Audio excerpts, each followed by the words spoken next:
ఏ course నేర్చుకోవాలో తెలియట్లేదా? అయితే ఇనుమాటిక్స్ career guidance ని follow అవ్వండి.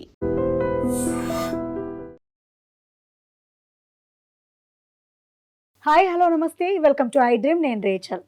మనం ఆరోగ్యంగా ఉండాలంటే ఫస్ట్ ఆఫ్ ఆల్ మన బాడీలో ఇమ్యూనిటీ సిస్టమ్ చక్కగా ఉండాలని చెప్తూ ఉంటారు. మరి ఇమ్యూనిటీ సిస్టమ్ కరెక్ట్గా ఉండాలంటే ఎలాంటి ఫుడ్ తీసుకోవాలి? ప్రతిరోజు మనం తీసుకునే డైట్లో ఏ ఫుడ్ ఉంటే మనలో ఇమ్యూనిటీ సిస్టమ్ ఇంప్రూవ్ అవుతుంది? హెల్తీగా ఉండాలంటే ఏం చేయాలి? ఇదే కదా మీ డౌట్? ఎస్, ఈ డౌట్ని క్లారిఫై చేయడానికి మనతో పాటు ఉన్నారు nutritionist and fitness coach Vinay గారు మనతో పాటు ఉన్నారు. వారితో మాట్లాడి ఈ డౌట్ని క్లారిఫై చేసుకుందాం. నమస్తే అండి. చాలామంది ఎవరైనా కూడా ఫిట్గా ఉండాలనుకుంటారు. దానికోసమే ఫుడ్ తీసుకుంటారు. కానీ తీసుకున్న ఫుడ్ ద్వారా ప్రాపర్గా మన బాడీకి ఆ న్యూట్రిషన్స్ అందుతున్నాయో లేదో మాకైతే తెలియట్లేదు.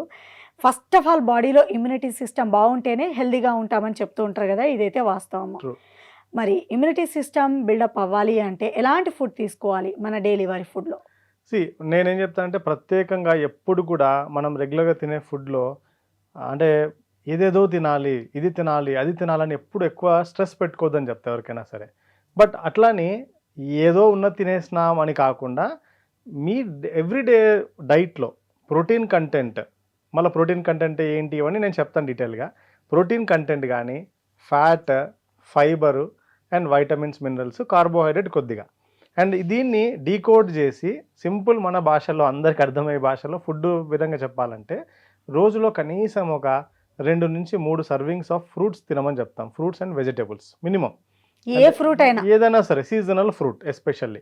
సో అది కూడా ఏంటి, విపరీతంగా కాదు, ఎక్కువ కాదు, లిమిటెడ్గా. సో మార్నింగ్ మీల్లో లేదా ఆఫ్టర్నూన్ మీల్తో పాటు లేదా మధ్యలో అయినా సరే ఫ్రూట్స్ అండ్ వెజిటేబుల్స్ని అట్లీస్ట్ 2-3 రకాలు రోజులో మినిమం తీసుకోమని చెప్తాం.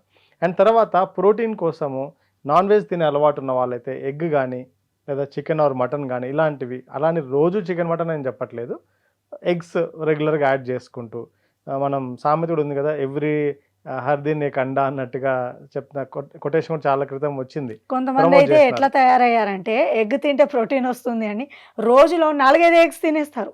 డిపెండ్స్, ఆ నీడ్ని బట్టి 4-5 కూడా తినచ్చు వాళ్ళ బాడీ యాక్సెప్ట్ చేస్తుంటే, అవసరం ఉంటే యాక్సెప్ట్ చేస్తుంటే. మళ్ళీ అలా అని వాళ్ళ బాడీ యాక్సెప్ట్ చేయకపోయినా బలవంతంగా కుక్కి తినడం కానీ, లేకపోతే అనవసరంగా అవసరం లేకపోయినా too much of protein dump చేయడం కూడా మంచిది కాదు. సో అలా ప్రోటీన్ అండ్ వద్దు, నాకు గుడ్ అలవాట్లేదు, నాన్ వెజ్ అలవాట్లేదు, నో ప్రాబ్లం. మన ఇండియన్ దాల్స్ ఏవైతే ఉన్నాయో ప్రతి దాంట్లో ప్రోటీన్ ఉంది. సో మన శనగపప్పు, కందిపప్పు, మినప్పప్పు, ఇలా చాలా పప్పులు ఉన్నాయి. సో ఆ పప్పుల్ని రోజు ఇంక్లూడ్ చేసుకునే డైట్లో. అండ్ నెయ్యి మోస్ట్ ఇంపార్టెంట్, నేను దీన్ని అమృతం అని చెప్తా.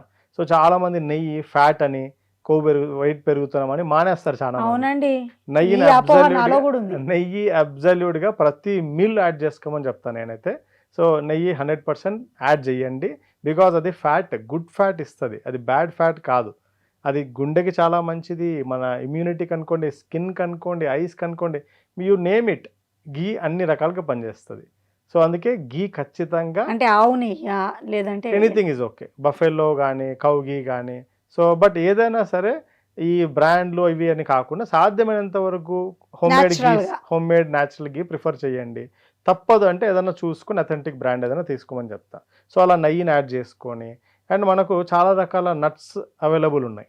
సో నట్స్ లైక్ ఆల్మండ్ అనుకోండి, పిస్తా అనుకోండి, పీనట్స్ అనుకోండి, క్యాష్యూ నట్స్, ఇలా రకరకాల నట్స్ని రోజుకు ఒక 2-3 వెరైటీస్, ఒక బంచ్ ఆఫ్ నట్స్ మీల్లో, మార్నింగ్ మీల్ ఎస్పెషల్లీ యాడ్ చేసుకోండి, సోక్ చేసి కానీ ఫ్రై చేసుకోండి కానీ.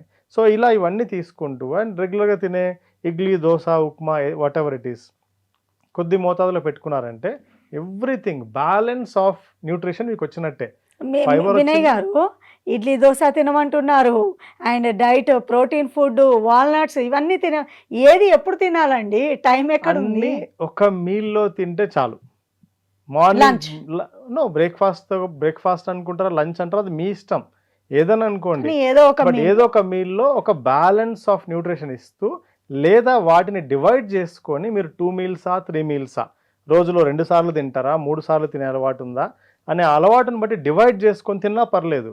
డిన్నర్ లో తినొచ్చా మరి? నో, డిన్నర్ లో time కార్బోహైడ్రేట్ దొరుకుతుంది ఫ్రూట్స్ ని డిన్నర్ లో అవాయిడ్ చేయమని చెప్తాం. ఓకే. సో ఫ్రూట్స్ ని అవాయిడ్ చేయమని చెప్తాం. నట్స్ తీసుకోవచ్చు, వెజిటబుల్స్ తీసుకోవచ్చు, ఘీ తీసుకోవచ్చు, కొద్ది మోతాదులో కార్బోహైడ్రేట్ తీసుకోవచ్చు. అండ్ ఫ్రూట్స్ కాకుండా డిన్నర్లో ఏవైనా ఓకే. సో బట్ ఇవన్నీ బ్యాలెన్స్డ్గా రోజులో 2 లేదా 3 మీల్స్లో డివైడ్ చేసుకొని తినడం వల్ల so you will get good amount of. దీంట్లో ఏముంది మీకు అంటే నేను చెప్పిన పదార్థాల్లో ప్రోటీన్ వస్తుంది, ఫ్యాట్ వస్తుంది, అండ్ దాంట్లో కొన్ని మినరల్స్ వస్తాయి. ఇమ్యూనిటీకి చాలా ఇంపార్టెంట్ పొటాషియం కానీ, జింక్ కానీ, ఇలాంటి చాలా ఐరన్ కానీ, కాల్షియం కానీ, ఇలాంటి మినరల్స్ అన్నీ దీంట్లో వస్తాయి మీకు నట్స్ అండ్ సీడ్స్లో. డేట్స్ కూడా, డేట్స్ కావచ్చు, అంజీర్ కావచ్చు, నువ్వులు కావచ్చు, ఇలా అంటే చెప్తూ పోతే చాలా రకాల నట్స్ అండ్ సీడ్స్ ఉన్నాయి. ఇవన్నీ కూడా మనకు న్యాచురల్గా నానబెట్టి కానీ లేదా ఫ్రై చేసుకొని కానీ తినగలిగితే బాడీకి కావాల్సిన ఇమ్యూనిటీ మంచి వస్తుంది. అండ్ మంచి ప్రోటీన్ డెఫిషియన్సీ ఉండదు, కాల్షియం డెఫిషియన్సీ ఉండదు, ఐరన్ డెఫిషియన్సీ ఉండదు. అన్ని రకాల అన్ని ఏజెస్కి సంబంధించిన గ్రోత్ జరుగుతుంది. అండ్ హార్మోన్ ఫంక్షన్ ఇంప్రూవ్ అవుతుంది. లేడీస్లో జరగాల్సిన రెగ్యులర్ యాక్టివిటీస్ కరెక్ట్గా జరుగుతాయి. చాలామందికి మెన్స్ట్రల్ ప్రాబ్లమ్స్ విపరీతంగా వస్తున్నాయి ఈ మధ్యకాలంలో. దానికి కారణం imbalanced diet and improper life స్టైలే కారణము. ఇలా ఏదైనా తీసుకోండి, ఇవన్నీ తినడం వల్ల ఏమవుతుందంటే బాడీ ఎంత అద్భుతమైన ఒక మిరాకిల్ అంటాం. ప్రపంచంలో ఇంతకు మించిన మిరాకిల్ ఏది లేదు మన హ్యూమన్ బాడీకి మించింది. ఏంటంటే మీరు ఏ పదార్థం ఇచ్చినా బాడీ లోపల దానికి అవసరమైన పదార్థాన్ని దాని నుంచి తీసుకొని తయారు చేసుకుంటుంది. సో అంత అద్భుతం లోపల జరుగుతుంది, మనకు తెలియదు. కొన్ని అట్లాంటి జీవరాశులు, కొన్ని కోట్ల జీవరాశులు మన బాడీలో ఉన్నాయి. అవి తీసుకుంటే మనం ఏమిచ్చినా దానిలోని మంచిని ఎక్స్ట్రాక్ట్ చేసుకొని బాడీకి మెటబాలిజం కావాల్సిన పదార్థంగా మార్చుకొని తయారు చేసుకుంటుంది. సో అలా మనం అందుకే ఈ బ్యాలెన్స్ ఇచ్చినామనుకోండి, బాడీకి ఆ ఇమ్యూనిటీ కావాల్సింది కావచ్చు, రకరకాల అవసరాలకు కావాల్సిన అన్ని తయారు చేసుకొని మనల్ని హెల్తీగా ఫిట్గా ఉంచుతుంది. అంతేగాని ఆ డ్రింక్ తాగండి, ఈ జ్యూస్ తాగండి అవసరం లేదు. సపరేట్గా balance is the key. And at the same time water, sufficient water తాగడం దాంతోపాటు. అండ్ మోస్ట్ ఇంపార్టెంట్, ఏమి తిన్నా సాయంత్రం 7 దాటక ముందే తినడం చాలా మంచిది. ఓకే. అన్నిటికంటే వెరీ వెరీ ఇంపార్టెంట్ నాకు ఒకటి అనిపించింది, నేను చెప్తాను వినండి.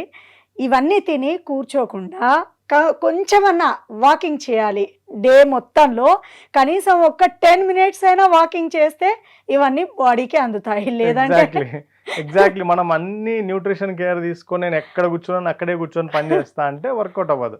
సో అంటే ఎక్కడ కూర్చొని అక్కడ పని చేస్తా అని కాదు, కానీ వాళ్ళు చేసే జాబ్లో ఆ విధంగా ఉంటుంది. ఇప్పుడు ఫర్ ఎగ్జాంపుల్ సాఫ్ట్వేర్ వాళ్ళని తీసుకున్నా, లేదంటే చదువుకునే పిల్లల్ని తీసుకున్నా, పాపం వాళ్ళకి ఫిజికల్ యాక్టివిటీయే ఉండదు. బట్ ఏదైనా తినండి, ఏమైనా చేయండి, జస్ట్ ఒక 10 to 20 minutes అయినా వాకింగ్కి టైం కేటాయించాలి. మీరు అన్నది 10 to 20 minutes ఓన్లీ తిన్న తర్వాత is good. At the same time నేను చెప్పేది అయితే ఎవ్రీ 1 hour ఒకసారి ఒక 5 నిమిషాలు నడవండి. ఎక్కువ అవసరం లేదు, 5 నిమిషాలు నడవండి. లేదా నాకు నడిచే అంత అట్లా పక్కకు వెళ్ళలేను అనుకుంటే అక్కడే నిలబడిన చోట ఒక 10 squats చేయండి. కూర్చొని కింద కూర్చొని లేయండి, స్క్వాట్స్ చేయండి, ఒక 5-10 squats. లేదా చైర్ పట్టుకొని ఇట్లా కాళ్ళపైన ఇట్లా హై నీస్ ఇట్లా చేయండి. సో ఇట్లా ఇవి చేసినా కూడా దట్ ఈస్ ఎనఫ్. అంతేగాని నేను పొద్దున 1 గంట జిమ్ చేస్తా, రోజంతా 8 గంటలు కూర్చొనే ఉంటా, నీళ్లు తాగడం కూడా మర్చిపోయి పని చేస్తుంటారు చాలామంది, ఎస్పెషల్లీ మీరన్న ఐటీ పీపుల్ ఇలాంటి వాళ్ళు. సో అలా కాకుండా మీరు జిమ్ చేయాలని ఇంట్రెస్ట్ ఉన్న ఫిజికల్ యాక్టివిటీ చెయ్యండి. దాంతోపాటుగా ఎవ్రీ 1 hour ఒకసారి లేచి అటు ఇటు తిరుగుతూ లేదా స్క్వాట్స్ చేస్తూ ఇలా ఏదో ఒక ఫిజికల్ యాక్టివిటీ ఖచ్చితంగా పెట్టుకోమని చెప్తాం. సో వ్యూవర్స్ విన్నారు కదా, అన్ని రకాల ఆహార పదార్థాలతో పాటు వ్యాయామం కూడా తప్పనిసరి. అప్పుడే బాడీలో ఇమ్యూనిటీ సిస్టమ్ బిల్డప్ అవుతుంది, మీరు హెల్తీగా ఉంటారు. Yes, thank you so much అండి. Thank you.